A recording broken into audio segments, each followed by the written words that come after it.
बटाटा कोलीवाडा आणि कोलीवाडा ऑब्वियसली ह्याच्यामध्ये मी प्रिपरेशन तयार करणार आहे. सध्या मी ह्याच्यामध्ये एक लिंबाचा रस काढून घेतलेला आहे. बटाटे मी या शेप्समध्ये कट करून त्यांची साल काढून घेतलेली आहे. सोबत इथे ठेवलेला आहे मस्तपैकी चहा.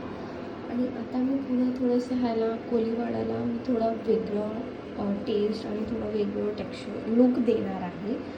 कारण मी त्याच्यामध्ये काहीतरी इनोव्हेट करते मी माझ्या हिशोबाने. ते मॅरिनेशन रेडी झाल्यावर मी तुम्हाला दाखवते की मी त्यामध्ये काय वेगळं करते आहे. मी हा रेडी केलेला आहे मस्त हिरवा मसाला, ज्यामध्ये मी आज बनवणार आहे आपला आलू कोलीवाडा. तर सगळ्यात आधी तर मी ह्या बाउलमध्ये घेतलेला आहे लिंबाचा रस. लिंबाच्या रसामध्ये मी थोडंसं मीठ घातलं आहे आणि मी बटाटे बॉईल करताना पण थोडंसं एक चिमूटभर मीठ घातलं होतं मी. त्यानंतर मी ह्या बाउलमध्ये सुद्धा मी घातलेला आहे एक लिंबाचा रस, थोडंसं मीठ आणि थोडंसं मी जेवणाचं तेल टाकलेलं आहे, कारण चांगला मसाला त्याला बटाट्यांना स्टिक व्हावा यासाठी. आणि मी हा बनवून घेतलेला आहे हिरवा मसाला, ज्यामध्ये मी ॲड केलेला आहे थोडी कोथिंबीर, थोडासा पुदिना, थोडी 7 ते 8 हिरवी मिरची, कारण मला स्पायसी खूप आवडतं, मी स्पायसी खाते. आणि अद्रक लसूण ऑब्वियसली, कारण त्याच्याने खूप छान टेस्ट येते आपल्या जेवणाला. सो आता हे मी मिक्सचर जे आहे ते मी आता ह्या बाउलमध्ये काढणार आहे. मग त्यानंतर आधी ह्या बाउलमध्ये मी अगोदर काही बेसिक मसाले घालणार आहे जे आपण रोज यूज करतो आपल्या जेवणात. तर जे काही इन्ग्रेडियंट्स मी यूज करते ते मी डिस्क्रिप्शनमध्ये ॲड करेन. सो आता मी बेसिक मसाले ह्याच्यामध्ये घातलेले आहेत. मी 1 टीस्पून मी ह्याच्यामध्ये चाट मसाला, 1 टीस्पून आमचूर पावडर घातलेली आहे. जी पेस्ट आपण तयार केली होती ती पेस्ट आता मी घातलेली आहे. आता मी हे 2 ते 3 छोटे चमचे मी हा कॉर्नफ्लॉवर घालत आहे. कॉर्नफ्लॉवरमुळे थोडासा बाइंडिंगला ते इझी जाईल. मी हे छोटे चमचे 3.5 चमचे मी कॉर्नफ्लॉवर घेतलेलं आहे. आता आपण ह्यामध्ये थोडं बेसन पण ॲड करणार आहोत. आणि आता मी हे 2 चमचे फक्त एवढं मी बेसन घालणार आहे, कारण हे खूप जास्त थिक पण नको आहे आपल्याला. हे झालेत आपले ड्राय इन्ग्रेडियंट्स सगळे ॲड करून थोडं हलकंसं पाण्याने आपण हे बाइंड करायचं आहे. हे अशा प्रकारे मी आता फक्त ड्राय मसाला जो आहे तो मी मिक्स करून घेतला आहे. ह्याच्यामध्ये मी आता हलकं थोडं पाणी घालायला स्टार्ट करेन.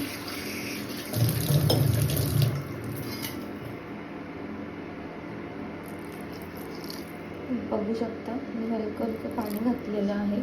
खूप जास्त पाणी नाही घालायचं, नाही तर खूप पातळ होईल ते मॅरिनेशन आपलं. आणि एक 5 ते 10 मिनटं पण आपण जर हे मॅरिनेट करायला ठेवलं तरी पुरेसं आहे. हे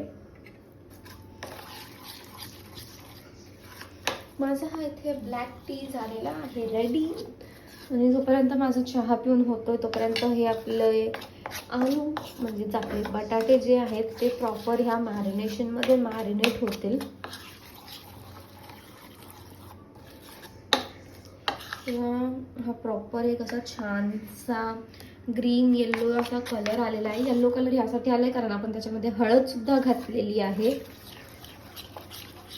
आणि सुगंध तर इतका छान येतोय ना. तुम्ही जेव्हा ही रेसिपी तुम्ही घरात ट्राय कराल ना, तुम्हाला खूप आवडणार आहे. मी मोस्टली आहे बटाटा लवर.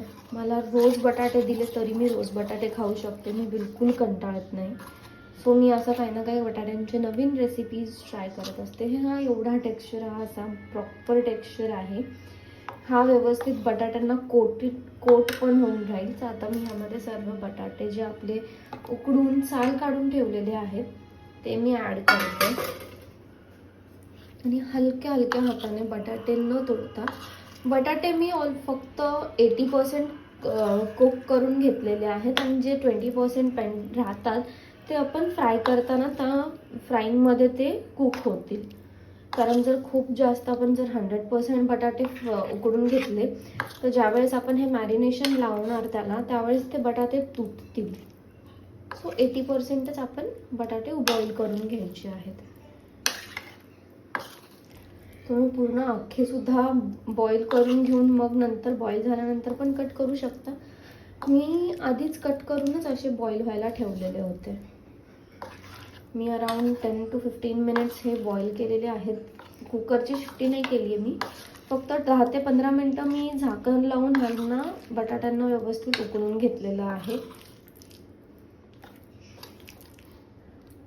फोनमधून जे स्मेल करता आलं असतं ना, खरंच तुम्हाला हा स्मेल खूप आवडला असता.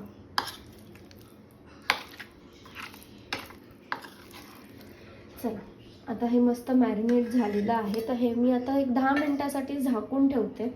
10 मिनिटानंतर आपण ह्याला फ्राय करायला घेऊयात. तर हे खूप छानपैकी बटाटे मॅरिनेट झालेले आहेत. मी प्रॉपर 10 मिनिटं ठेवलेलं आहे.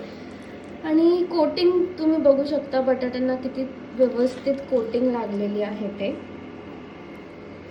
आणि मी तेलसुद्धा आता तापायला ठेवलेलं आहे. हे मी फ्राईंगसाठी वगैरे जे मोस्टली वेगळं काम आहे त्याच्यासाठी मी हा इंडक्शन यूज करते. आणि हा खूप छान आहे इंडक्शन. जास्त इलेक्ट्रिसिटी पण हा कन्झ्युम करत नाही. अमेझिंग. सो आता आपलं तेल बऱ्यापैकी तापलेलं आहे.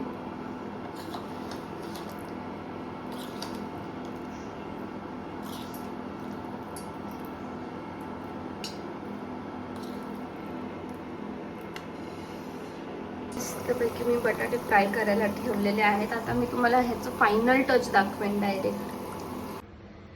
सो आपले आलू कोलीवाडा रेडी झालेले आहेत. बघू शकता किती छान त्याचा कलर पण आलेला आहे. सुगंध सुद्धा त्याचा खूप छान येतो. आता मी तुम्हाला दाखवते त्याची क्रिस्पीनेस. हे बघा, आवाज बघा किती छान येतोय. असे मस्त खुशखुशीत झालेले आहेत. आता आम्ही खाऊन टेस्ट करून सांगतो की कसे लागले.